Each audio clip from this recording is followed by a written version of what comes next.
অঞ্চল কক্সবাজারে বন্যার অবনতি, নিম্নাঞ্চল প্লাবিত, দুর্ভোগে মানুষ। 4 নদীর পানি বিপদসীমার উপরে থাকলেও দীর্ঘস্থায়ী বন্যার শঙ্কা নেই। দেশের দক্ষিণ পূর্বাঞ্চলীয় পার্বত্য অববাহিকায় ভারী বৃষ্টিপাত চলমান থাকতে পারে, তবে এর তীব্রতা বিগত কয়েকদিনের তুলনায় কমে আসতে পারে। চট্টগ্রাম হবিগঞ্জে পানি নামতেই বেরিয়ে আসছে ক্ষতচিহ্ন। শতভাগ দুর্গত এলাকায় যায়নি ত্রাণ, ক্ষতিগ্রস্তদের পুনর্বাসন পরিকল্পনা।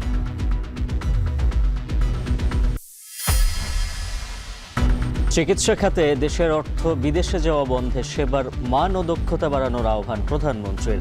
ঢাকা মেডিকেল কলেজ হাসপাতালের প্রতিষ্ঠাবার্ষিকী।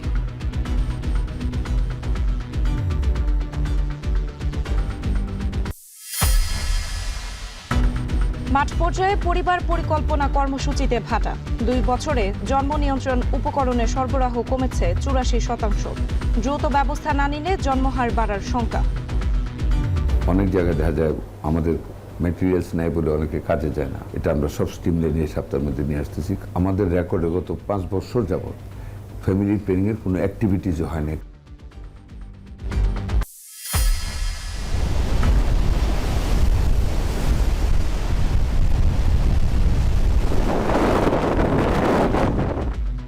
টাইফুন বাভির প্রভাবে অতিবৃষ্টি ও ভূমিধসে ফিলিপিন্সে 15 জনের প্রাণহানি। চীনের দক্ষিণ পূর্বে আঘাত হানতে পারে আজ। তাইওয়ান, জাপানে 1000-এরও বেশি ফ্লাইট বাতিল।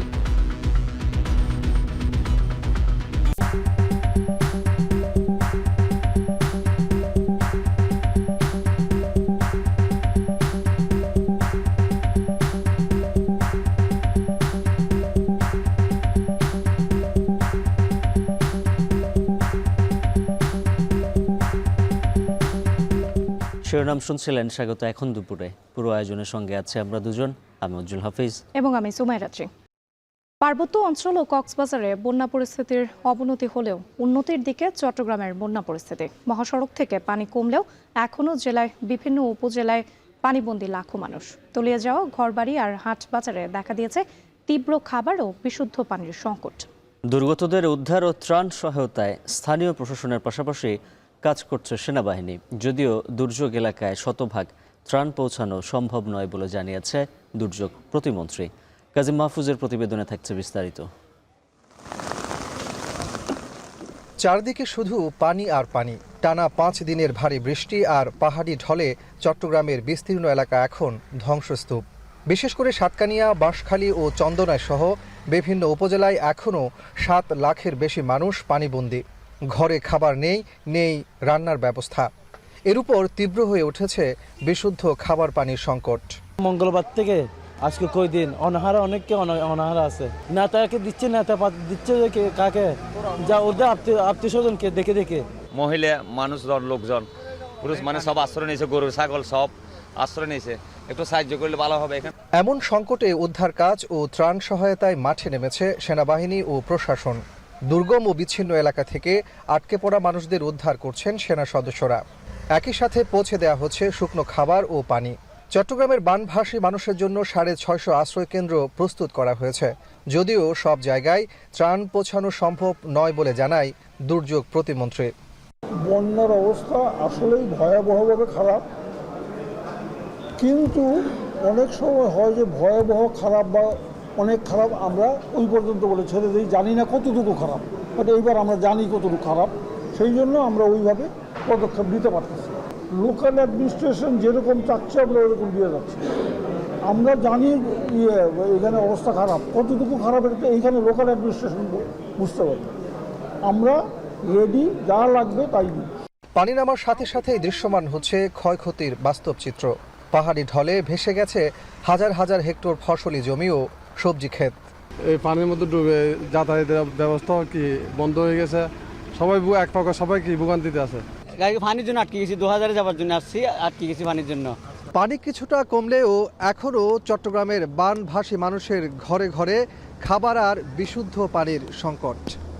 দুর্গম এলাকায় আটকে পড়া মানুষের কাছে এই মুহূর্তে বিশুদ্ধ পানি এবং খাবার পৌঁছে দেওয়াই সবচেয়ে বড় চ্যালেঞ্জ।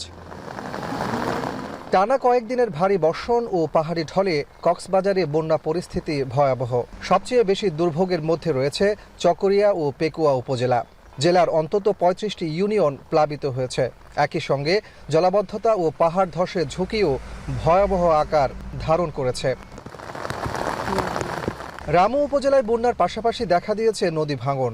অনেক পরিবার ঘরবাড়ি হারিয়ে মানবেতর জীবনযাপন করছেন। এদিকে পার্বত্য জেলা বান্দরবানেও বন্যা পরিস্থিতির অবনতি হয়েছে। সাঙ্গু ও মাতামুহুরী নদীর পানি বইছে বিপদসীমার উপর দিয়ে। দুর্যোগ পরিস্থিতিতে জেলায় 220টি আশ্রয় কেন্দ্রের আশ্রয় নিয়েছেন হাজারো মানুষ। দুর্ঘটনা এড়াতে বান্দরবানের সব পর্যটন কেন্দ্র 15 জুলাই পর্যন্ত বন্ধ ঘোষণা করেছে জেলা প্রশাসন।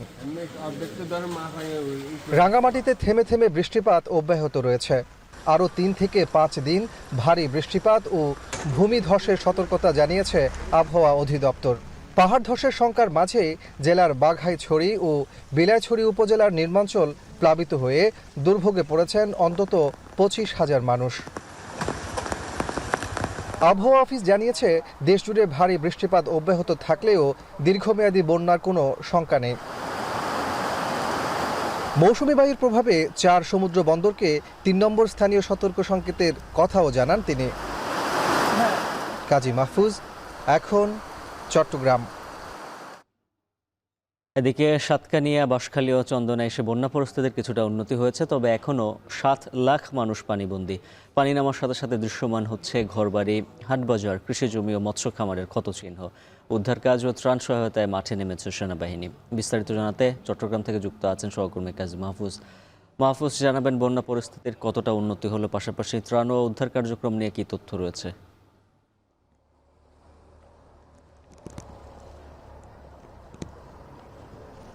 উজ্জ্বল, ত্রাণ এবং উদ্ধার যে কার্যক্রম সেটি কিন্তু গত কয়েকদিন ধরে চলছে। তবে আজকে নতুন করে যে তথ্য সেটি হচ্ছে, সেনাবাহিনী সকাল থেকে চট্টগ্রামের বন্যা দুর্গত এলাকাগুলোতে, বিশেষ করে দুর্গম যে এলাকাগুলো রয়েছে যেখানে ত্রাণ সহায়তা পৌঁছাতে এবং উদ্ধার কাজ করতে বেগ পেতে হচ্ছে, সেখানে তারা উদ্ধার কার্যক্রম শুরু করেছে। আমরা দেখেছি সকালে চট্টগ্রামের কেরানীহাট অংশে সেনাবাহিনীর একটি দল তারা নৌকায় করে দুর্গম এলাকাতে যারা পানিবন্দী আছেন তাদেরকে উদ্ধার করে নিয়ে আসছেন এবং ত্রাণ সহায়তা পৌঁছে দিচ্ছেন। আমরা দেখতে পাচ্ছি চট্টগ্রামের গত 5 দিনের ভারী বৃষ্টি, পাহাড়ি ঢল, একই সাথে সমুদ্র তীরবর্তী যে এলাকাগুলো রয়েছে সেখানে জোয়ারের পানিতে একেবারে প্লাবিত হয়ে গেছে। সেই জায়গাতে আজকে আমরা দেখতে পাচ্ছি কিছুটা উন্নতি হয়েছে। বিশেষ করে মহাসড়ক, চট্টগ্রাম কক্সবাজার মহাসড়কের পানি অধিকাংশ জায়গায় নেমে গেছে। তবে আমরা এই মুহূর্তে যেখানে আছি এটি চন্দনাইশ অংশ। এখানে সড়কটি একটু নিচু হওয়ার কারণে এখনো পর্যন্ত হাঁটু পরিমাণ পানি রয়েছে, যেখানে বড় বাসগুলো যাতায়াত করতে পারলেও ছোট যেগুলো যানবাহন আছে, বিশেষ করে সিএনজি থেকে শুরু করে কার, এগুলো যাতায়াতে বেশ সমস্যা তৈরি হচ্ছে। গাড়ি নষ্ট হয়ে যাচ্ছে, চাকা নষ্ট হয়ে যাচ্ছে, ইঞ্জিন নষ্ট হচ্ছে, সেই দৃশ্যগুলো আমরা এখানে দেখতে পাচ্ছি। একই সাথে ফসলি জমি, হাজার হাজার হেক্টর ফসলি জমি নষ্ট হয়েছে, মাছের ঘের নষ্ট হয়েছে। সেখানে আমরা দেখতে পাচ্ছি মাছ ধরায় অনেকটা ব্যস্ত সময় পার করছেন এখানকার স্থানীয়রা। তারা জাল মেরে সড়কের আশপাশে মাছ ধরছেন। দুর্ভোগের কথা যদি বলি, আমরা দেখতে পাচ্ছি একেবারে এই সকল বন্যা দুর্গত এলাকায় প্রায় 7 লাখের বেশি মানুষ এখনও পর্যন্ত পানিবন্দী আছেন। বিশেষ করে অভ্যন্তরীণ যে সড়কগুলো রয়েছে সেখানে কিন্তু এখনও কোমর সমান পানি রয়েছে, ফলে তাদেরকে মানবেতর জীবনযাপন করতে হচ্ছে। জেলা প্রশাসনের পক্ষ থেকে আমরা দেখতে পাচ্ছি ত্রাণ সহায়তা পৌঁছে দেওয়া হচ্ছে। পাশাপাশি যে সকল মানুষগুলো এখনও পর্যন্ত ঝুঁকি নিয়ে ঘরে রয়েছেন তাদেরকে আশ্রয় কেন্দ্রে নিয়ে আসার জন্য তারা চেষ্টা করছেন। যদিও অনেকে ঘর বাড়ি ছেড়ে আসতে চাচ্ছে না, তাদেরকে কিন্তু অনেক সময় এনফোর্সমেন্ট করছেন, আমরা সেই দৃশ্যগুলো দেখতে পাচ্ছি। আপনাকে বলে রাখি যে আমরা সড়ক বিভাগ থেকে যে তথ্যটি পেয়েছি সেটি হলো এবারের বন্যায় চট্টগ্রামে, এটিকে স্মরণকালের বন্যা বলা হচ্ছে, 43 বছরের মধ্যে সর্বোচ্চ বৃষ্টিপাত, রেকর্ড সংখ্যক বৃষ্টিপাত হয়েছে এবার চট্টগ্রামে। ফলে তারা জানিয়েছেন যে বেশ কিছু মানুষ পানিবন্দী হয়েছেন এবং তাদেরকে সার্বিক সহযোগিতা করা হচ্ছে।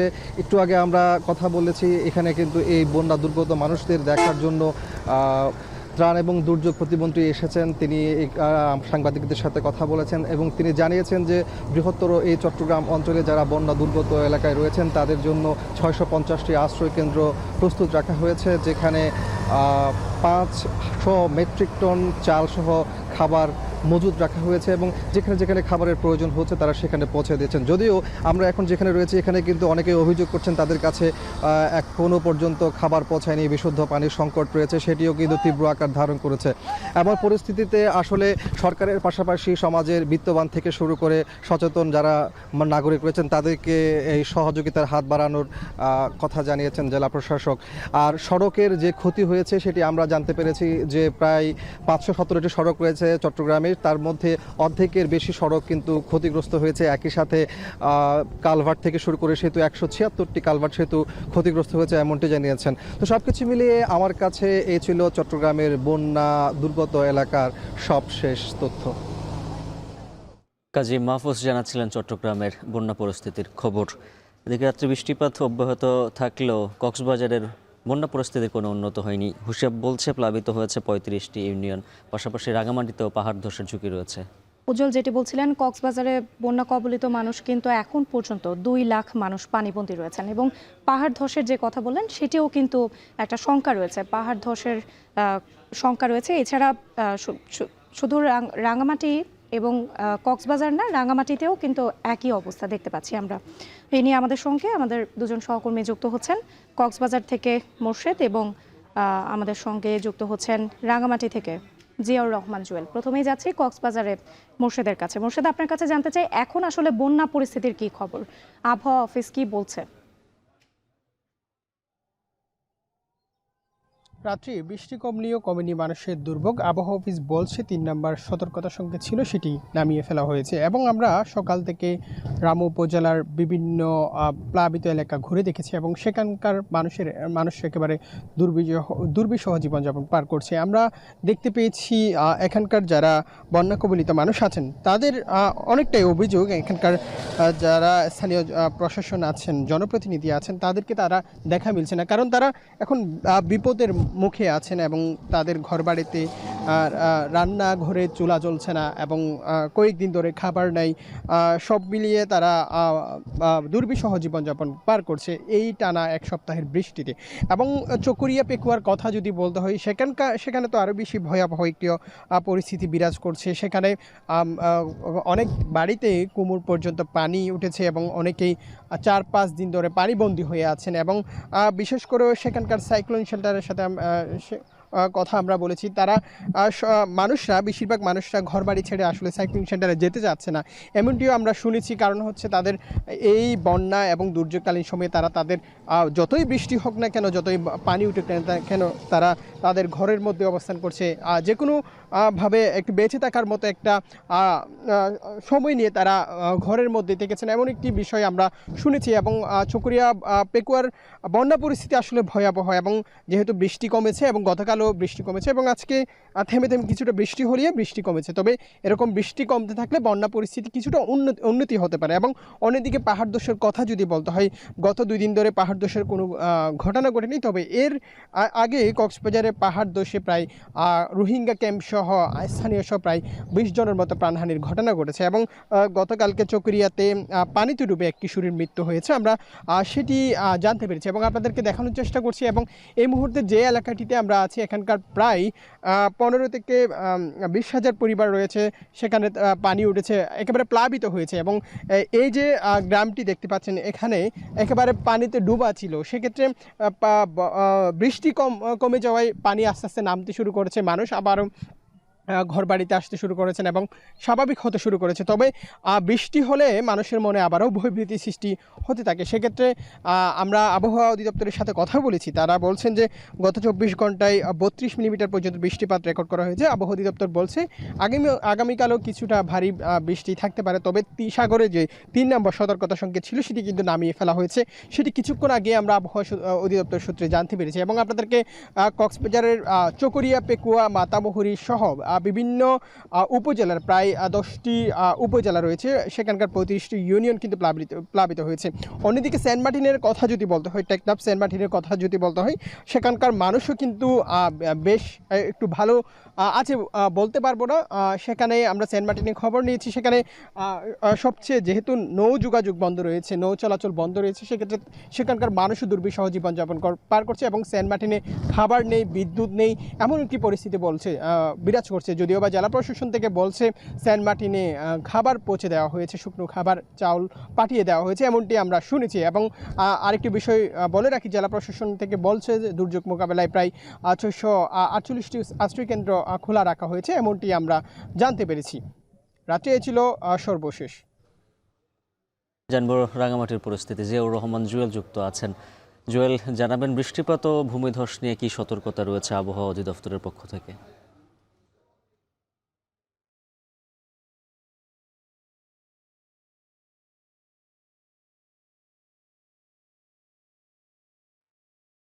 উজ্জ্বল, গত 8 দিন ধরে যে বৃষ্টিপাত হচ্ছে, এর মধ্যে পাহাড়ের যে রাঙামাটি সেখানকার আসলে জনজীবন একেবারে বিপর্যস্ত বলা চলে। বিশেষ করে রাঙামাটির যে নিম্নাঞ্চলগুলো রয়েছে সেখানে যেমন বন্যা পরিস্থিতি তৈরি হচ্ছে, এরই মধ্যে যে অব্যাহত বৃষ্টিপাতে সেখানে বেশ কিছু পাহাড় ধসের ঘটনা ঘটেছে। রাঙামাটি জেলা প্রশাসনের হিসেব মতে এখন পর্যন্ত ছোট বড় 125টি পাহাড় ধসের ঘটনা ঘটেছে। এর সঙ্গে আর এক সর্বশেষ যে বাঘাইছড়ির সঙ্গে খাগড়াছড়ির যে যোগাযোগ, সেখানে আসলে 3 কিলো নামক এলাকায় সড়ক ধসে গিয়ে একেবারে যোগাযোগ বিচ্ছিন্ন হয়ে রয়েছে। এর সঙ্গে আরেকটু বলতে চাই, রাঙ্গামাটির সঙ্গে বান্দরবানের যে সড়ক যোগাযোগ, সেখানে চন্দ্রকোনা ফেরি অত্যাধিক স্রোতের কারণে কর্ণফুলী নদীতে সেখানে আসলে ফেরি চলাচল বন্ধ রয়েছে, যার কারণে সড়ক যোগাযোগ বন্ধ। একই সঙ্গে এই বান্দরবান রাঙ্গামাটি সড়কে ব্রিজঘাটা যে সেতু রয়েছে রাঙ্গুনিয়ার শিলং এলাকায়, সেটি ধসে গিয়ে একেবারে সড়ক যোগাযোগ বিচ্ছিন্ন হয়ে আছে। এর বাইরে একটুখানি বলি যে এই পাহাড় ধস কিংবা সড়ক বিচ্ছিন্নের ঘটনার বাইরেও হ্রদ তীরবর্তী যে অঞ্চলগুলো রয়েছে, বিশেষ করে রাঙ্গামাটির বাঘাইছড়ি, সেখানে আসলে 30টি গ্রাম প্লাবিত হয়ে সেখানে 7,000 পরিবারের অন্তত 20,000 মানুষ পানিবন্দী। সেখানে 19টি আশ্রয় কেন্দ্রে 2,366 জন মানুষ সেখানে অবস্থান নিয়েছেন বলে আমরা উপজেলা যে প্রশাসন রয়েছে তাদের জানতে পেরেছি। বলে রাখি, সেখানে আসলে মানুষজন নানাভাবে আসলে বিরক্ত হচ্ছেন যে এইভাবে প্রশাসন থেকে যেভাবে যোগাযোগ করার কথা সেভাবে যোগাযোগ পাচ্ছেন না। একই সঙ্গে সেখানকার আভ্যন্তরীণ যে সড়ক ব্যবস্থা সেগুলো তলে গিয়ে মানুষের জনজীবন একেবারে দুর্বিষহ হয়ে উঠেছে।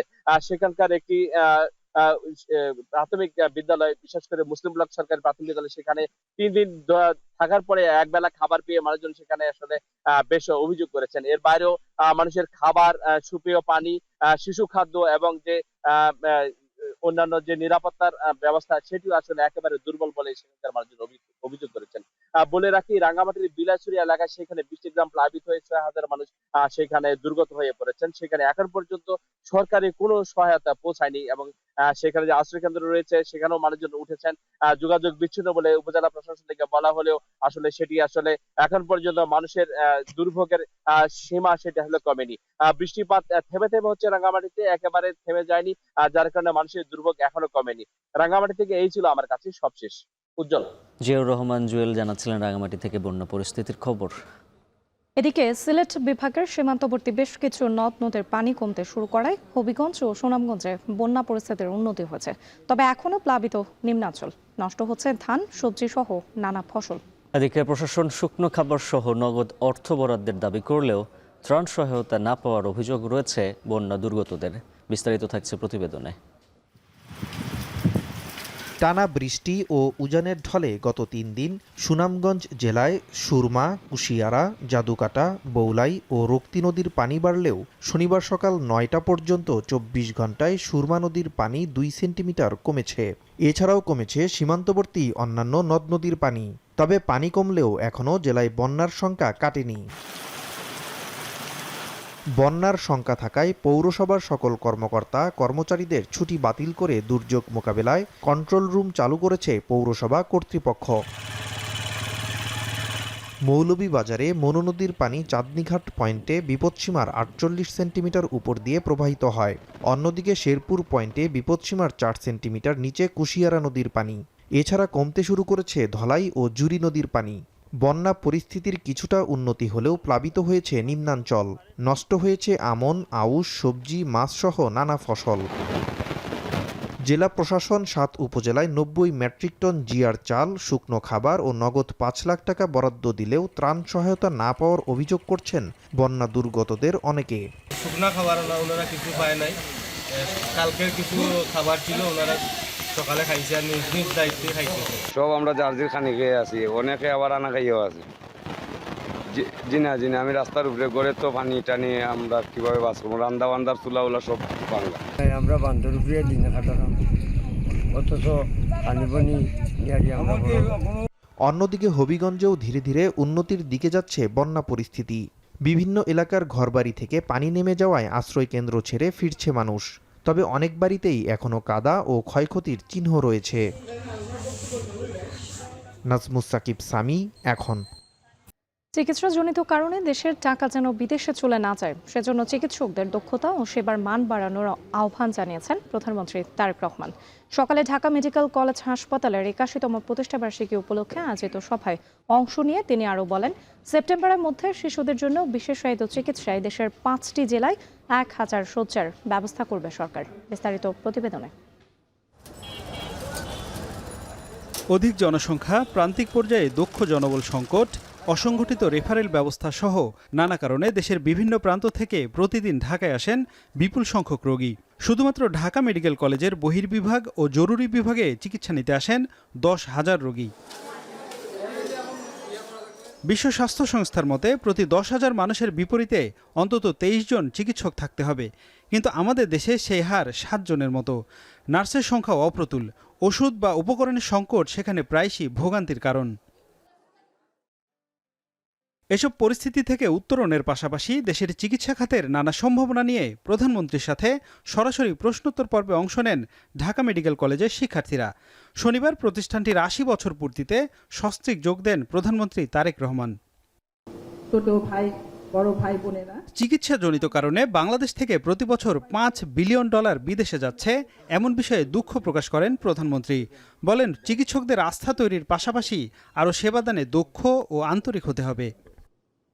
প্রতি বছর বাংলাদেশ থেকে ±5 বিলিয়ন ডলার চলে যাচ্ছে, লক্ষ লক্ষ মানুষ বিদেশে যাচ্ছে চিকিৎসা, তার ফলে আমাদের মূল্যবান বৈদেশিক মুদ্রাও সেই সাথে চলে যাচ্ছে। স্বাভাবিক এটা।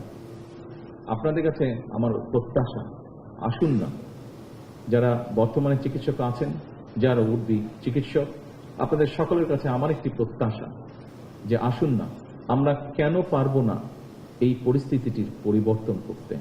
নিরবিচ্ছিন্ন সেবা নিশ্চিতে দেশের প্রতিটি হাসপাতালের পাওয়ার সিস্টেম সোলার করার প্রতিশ্রুতি দেন প্রধানমন্ত্রী। বলেন, আগামী সেপ্টেম্বরের মধ্যে বাচ্চাদের জন্য বিশেষায়িত চিকিৎসার লক্ষ্যে দেশের 5টি জেলায় 1000 বেডের ব্যবস্থা করবে সরকার। MBBS চিকিৎসক নিয়োগের কার্যক্রম আমরা শুরু করেছি। আমরা নার্স, মেডিকেল টেকনোলজিস্ট, যেটি আমরা আলাপ করেছি, ফার্মাসিস্ট, মিডওয়াইফ এবং অন্যান্য স্বাস্থ্য পেশাজীবী যেগুলো আছে, বিদ্যমান আছে, সেগুলো শূন্য পদ দ্রুততার সাথে যাতে এই শূন্য পদগুলো পূরণ করা যায়, সেটির প্রক্রিয়ার কাজও আমরা। পরে প্রধানমন্ত্রী তার বক্তব্যে বলেন, প্রান্তিক জনগোষ্ঠীর স্বাস্থ্যসেবা নিশ্চিতে দৃঢ় প্রতিজ্ঞ বর্তমান সরকার। সেই লক্ষ্যেই সারা দেশে হাসপাতালগুলোতে 1 লাখ স্বাস্থ্যকর্মী, 25,000 মিডওয়াইফ এবং 5,000 চিকিৎসক নিয়োগের কার্যক্রম প্রক্রিয়াধীন। আফজাল হোসেন, এখন, ঢাকা। পরামর্শ মিললেও পাওয়া যায় না জন্ম নিয়ন্ত্রণ উপকরণ। মাঠ পর্যায়ে মুখ থুবড়ে পড়েছে পরিবার পরিকল্পনা কর্মসূচি। 2 বছরে 5 ধরনের জন্ম নিয়ন্ত্রণ উপকরণের সরবরাহ কমেছে প্রায় 84%। বিশেষজ্ঞরা বলছেন, এই সংকট দ্রুত সামাল দিতে না পারলে জন্মহারের গতিতে হ্রাস টানা যাবে না। যদিও মন্ত্রীর আশ্বাস, কয়েক মাসের মধ্যেই ফিরবে গতি। আহাদ আহমেদের ক্যামেরায় আরও জানাচ্ছেন মাহবুব হাসান রিপন।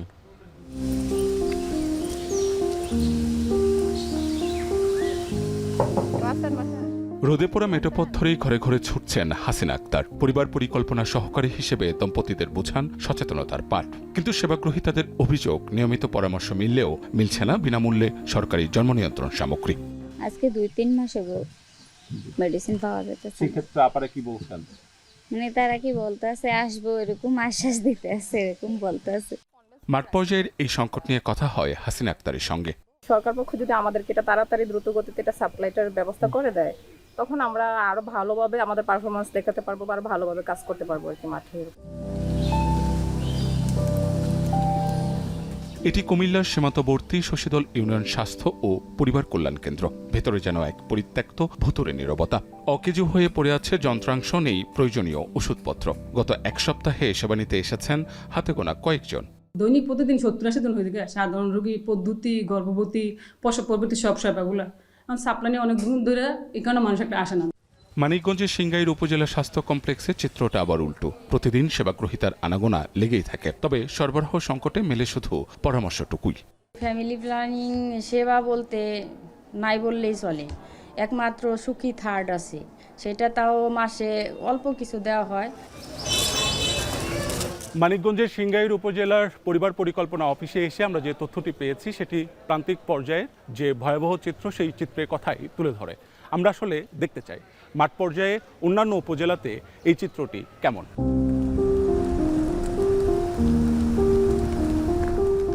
সিংগাই ছাড়িয়ে আমাদের পরবর্তী গন্তব্য এবার পদ্মা তীরের হরিরামপুর। উত্তাল পদ্মা পাড়ি দিয়ে ছুটে চলছে দুর্গম চরাঞ্চল পাটগ্রামের পথে। ঢেউর তালে দুলতে থাকা নৌকায় যেন বলে দেয় এই জনপদে পৌঁছানো মানে এক কঠিন সংগ্রাম। এখানে নেই মাঠকর্মীর নিয়মিত পরিদর্শন পরামর্শ, নেই জন্ম নিয়ন্ত্রণ সামগ্রীর সরবরাহটুকু।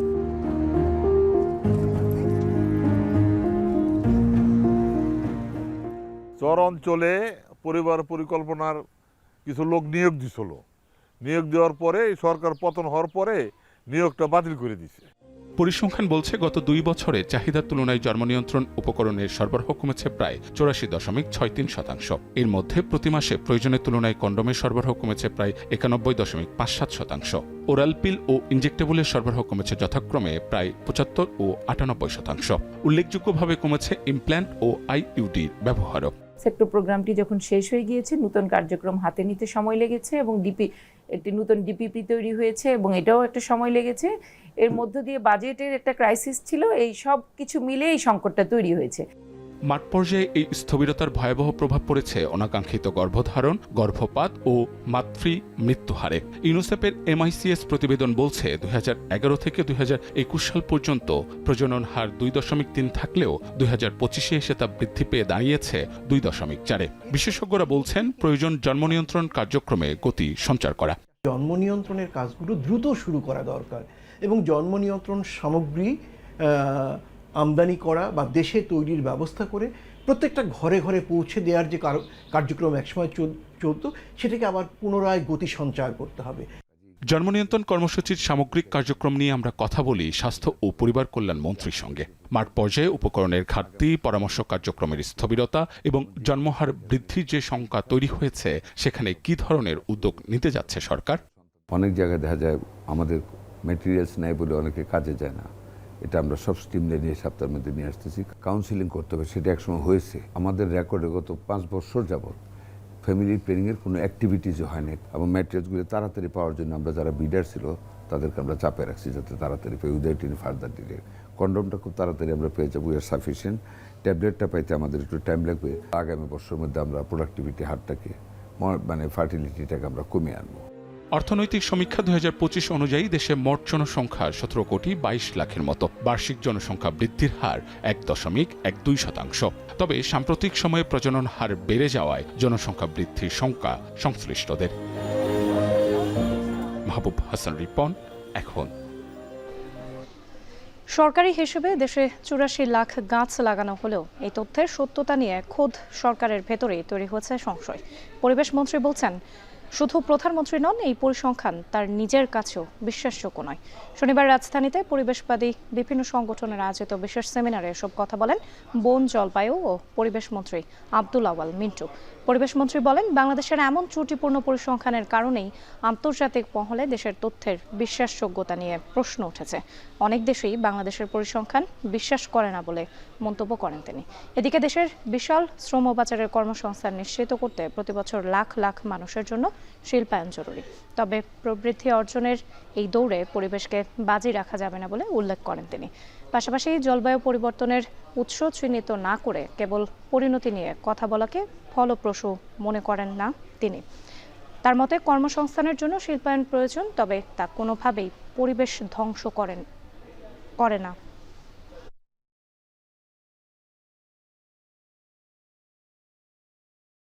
প্রতি বছর 22 লক্ষ লোক কর্মসংস্থানের জন্য চাকরি বাজারে আসতেছে। কত লোকের আপনি বিদেশে পাঠাইবেন? সো আমাদের অর্থনৈতিক প্রবৃদ্ধি অত্যন্ত জরুরি। অর্থনৈতিক প্রবৃদ্ধির অনলি উপায় হলো আপনাকে উৎপাদন বাড়ানো। উৎপাদনের সাথে কৃষিও আছে। তো উৎপাদন যদি আমরা বাড়াতে চাই তাহলে আমাদের ইন্ডাস্ট্রি দরকার।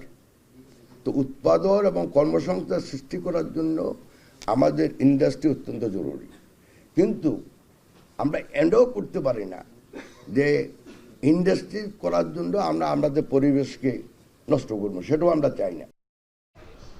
গেল কয়েক দশকের মধ্যে অন্যতম শক্তিশালী টাইফুন বাভির প্রভাবে অতিবৃষ্টি ও ভূমিধসে ফিলিপিন্সে প্রাণ হারিয়েছে 15 জন। আবহাওয়া দপ্তরের পূর্বাভাস, চীনের দক্ষিণ পূর্বে আজই আঘাত হানতে পারে টাইফুনটি। এদিকে বৈরী আবহাওয়ার জেরে হাজারেরও বেশি ফ্লাইট বাতিল হয়েছে তাইওয়ান, জাপানে। আর দুর্যোগ মোকাবিলা ও ত্রাণ সহায়তার জন্য 29,000 সেনা সদস্য প্রস্তুত রেখেছে তাইপে। সতীর্থ কর্মকারের প্রতিবেদন। মেঘ থমথমে আকাশ, অবিরাম বৃষ্টি, সঙ্গে ঝোড়ো হাওয়া। উপকূলে আছড়ে পড়ছে সাগরের উত্তাল ঢেউ। গেল কয়েক দশকের মধ্যে শক্তিশালী টাইফুন বাভি আঘাত হানার আগেই এমন বৈরী আবহাওয়ার কবলে পড়েছে জাপান, তাইওয়ান ও চীন। তাইপের আবহাওয়া অফিসের তথ্য, প্রশান্ত মহাসাগর পেরিয়ে তাইওয়ানের দিকে এগিয়ে আসছে শক্তিশালী টাইফুন বাভি। আঘাত হানতে পারে চীনের দক্ষিণ পূর্ব স্থলভাগে। এর জেরে দ্বীপরাষ্ট্র তাইওয়ানের উত্তর পূর্বাঞ্চল এবং জাপানের উপকূলবর্তী এলাকাগুলোতে ভারী থেকে অতি ভারী বৃষ্টির পূর্বাভাস দেয়া হচ্ছে। আর টাইফুনের প্রভাবে অতিবৃষ্টি ও ভূমিধসের কবলে পড়েছে দক্ষিণ পূর্ব এশিয়ার দেশ ফিলিপিন্স। বেশ কয়েকজনের প্রাণহানি ছাড়াও এখনও নিখোঁজ অনেকে। এছাড়া বৈরী আবহাওয়ায় পূর্ব এশিয়া অঞ্চলের হাজারেরও বেশি ফ্লাইট বাতিল হয়েছে। বন্ধ রাখা হচ্ছে শিক্ষা প্রতিষ্ঠান। স্থল ও জলপথে যাতায়াতের সময় বাড়তি সতর্কতা অবলম্বনের পরামর্শ দিচ্ছে প্রশাসন। চীনের দিকে অগ্রসর হতে থাকলেও টাইফুন বাভির প্রভাবে তাইওয়ানের উত্তরাঞ্চলে শুরু হয়েছে অতি ভারী বর্ষণ, সঙ্গে বইছে দমকা হাওয়া। ধীরে ধীরে শক্তি হারিয়ে সুপার টাইফুন থেকে সাধারণ টাইফুনে পরিণত হলেও ঝুঁকিপূর্ণ পাহাড়ি এলাকা থেকে 14,000-এর বেশি মানুষ সরিয়ে নিয়েছে তাইপে। দুর্যোগ মোকাবিলা ও ত্রাণ সহায়তার জন্য প্রস্তুত রাখা হয়েছে 29,000 সেনা সদস্য। বাতিল করা হয়েছে প্রায় 300 অভ্যন্তরীণ ফ্লাইট। তাইওয়ানের উত্তর উপকূলে আছড়ে পড়ছে বড় বড় ঢেউ। টাইফুন মোকাবিলার সর্বাত্মক প্রস্তুতি চলছে চীনেও। ক্ষয়ক্ষতি এড়াতে শক্ত টেপের সাহায্যে কাঁচের দরজা জানালা বন্ধ করে দিয়েছেন পূর্বাঞ্চলের বাসিন্দারা। ব্যবহার করা হচ্ছে কাঠের তক্তাও। প্রস্তুত রাখা হয়েছে বালির বস্তা। বন্দরে নোঙর করা হয়েছে সব জাহাজ। ইতোমধ্যেই বন্ধ করে দেয়া হয়েছে বেশিরভাগ পর্যটন কেন্দ্র। টাইফুন বাভির কারণে সবচেয়ে বড় ঝুঁকিতে আছে চীনের ওয়েনঝৌ শহর। বন্দরনগরীয় শিল্পবান্ধব শহরটিতে 1 কোটি মানুষের বাস।那个网上学的，就说是胶带放了以后的话，它这个玻璃的受力面会。টাইফুন বাভি কাছাকাছি চলে আসায় স্থানীয় সময় সকাল থেকে জাপানেও চলছে মুষলধারে বৃষ্টি, বইছে দমকা হাওয়া। বন্ধ করে দেওয়া হয়েছে দক্ষিণাঞ্চলীয় দ্বীপ ইশিগাকির প্রধান বিমানবন্দর। বাতিল করা হয়েছে প্রায় 300 ফ্লাইট। ভোগান্তিতে পড়েছেন 2000-এরও বেশি যাত্রী। ভূমিধস, বন্যা এবং জলোচ্ছ্বাসের আশঙ্কা থাকায় বাসিন্দাদের সর্বোচ্চ সতর্ক থাকার নির্দেশ দিয়েছে প্রশাসন। সতীর্থ কর্মকার, এখন বিশ্ব। বৃষ্টিপাত অব্যাহত থাকায় ভারতের উত্তর পূর্বের রাজ্যগুলোতে বন্যা ও জলাবদ্ধতা পরিস্থিতি অপরিবর্তিত রয়েছে। নতুন করে ভারী বর্ষণ ও ভূমিধসের ঘটনায় বিভিন্ন রাজ্যে 5 জনের প্রাণহানির খবর পাওয়া গেছে। আসাম, মিজোরাম, ত্রিপুরা, সিকিম সহ বেশ কিছু রাজ্যে জলাবদ্ধতার কারণে অনেক সড়কে বন্ধ যান চলাচল। বেশ কিছু স্থানে তলিয়ে গেছে ঘরবাড়ি ও ফসলি জমি। ক্ষতিগ্রস্ত এলাকার বাসিন্দাদের নিরাপদ সরিয়ে নিচ্ছে কর্তৃপক্ষ। এদিকে শুক্রবারের টানা বর্ষণে নতুন করে বন্যা দেখা দিয়েছে ভারত নিয়ন্ত্রিত জম্মু কাশ্মীরের বিভিন্ন অংশে। ভারী বর্ষণ হয়েছে পশ্চিমবঙ্গ। গেল 24 ঘন্টায় কোচবিহারে 143 মিলিমিটার বৃষ্টিপাত রেকর্ড করা হয়েছে। ভারতের আবহাওয়া দফতর বলছে আগামী 16 জুলাই পর্যন্ত অরুণাচল, আসাম, ত্রিপুরা সহ উত্তরের রাজ্যগুলোতে বৃষ্টিপাত অব্যাহত থাকবে। তবে এ সময় বৃষ্টিপাতের কমে আসবে মধ্য ও দক্ষিণ ভারতের রাজ্যগুলোতে।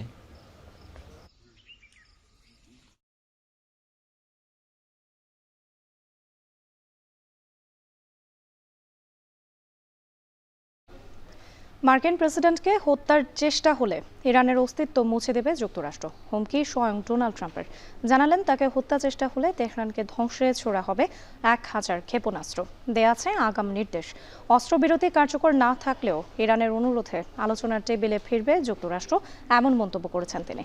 যদিও এমন কোনো অনুরোধ করা হয়নি বলে দাবি খারিজ করে দিয়েছে তেহরান। ইরান যুক্তরাষ্ট্র উত্তেজনা নিরসনে আন্তর্জাতিক অঙ্গনে আবারও তীব্র হয়েছে কূটনৈতিক চাপ প্রয়োগ। বাকিটা জানাচ্ছেন নুসরাত কামাল। প্রয়াত নেতা আয়াতুল্লাহ আলী খামেনির শেষ বিদায়ে বিশাল মিছিল তেহরানবাসীর। শোক জুড়ে তীব্র ছিল প্রতিশোধের দাবি। হত্যার নির্দেশদাতা মার্কিন প্রেসিডেন্ট ডোনাল্ড ট্রাম্পেরও একই রকম মৃত্যু দেখতে চান ইরানের সাধারণ মানুষ। এসবের মধ্যেই ওয়াল স্ট্রিট জার্নালের প্রতিবেদন ট্রাম্পকে হত্যার ছক নতুন করে সাজাচ্ছে ইরান, এমনটা যুক্তরাষ্ট্রকে জানিয়েছে ইসরায়েল। ব্যাস, ফের ক্ষেপে উঠতে কাল বিলম্ব করেননি মার্কিন প্রেসিডেন্ট। সামাজিক মাধ্যমে শুক্রবার লেখেন, ইরানের দিকে তাক করা আছে 1000 ক্ষেপণাস্ত্র। ট্রাম্পকে হত্যার চেষ্টা হলে পুরো ইরানকে ধ্বংস করে দেবে ওয়াশিংটন। জানান, এ সংক্রান্ত প্রয়োজনীয় নির্দেশনাও দিয়ে দিয়েছেন তিনি। এর আগেই অবশ্য ট্রুথ সোশ্যালে দেয়া আরেক পোস্টে ট্রাম্প দাবি করেন, ইরানের বারবার অনুরোধে সাড়া দিয়ে যুদ্ধবন্ধে আলোচনার টেবিলে ফেরার সিদ্ধান্ত নিয়েছে যুক্তরাষ্ট্র, যদিও অস্ত্রবিরতি আর কার্যকর নেই বলেও উল্লেখ করেন। প্রতিক্রিয়ায় সামাজিক মাধ্যম এক্সে ট্রাম্পের দাবি প্রত্যাখ্যান করে তেহরান, জানায় এমন কোনো অনুরোধ তো করাই হয়নি।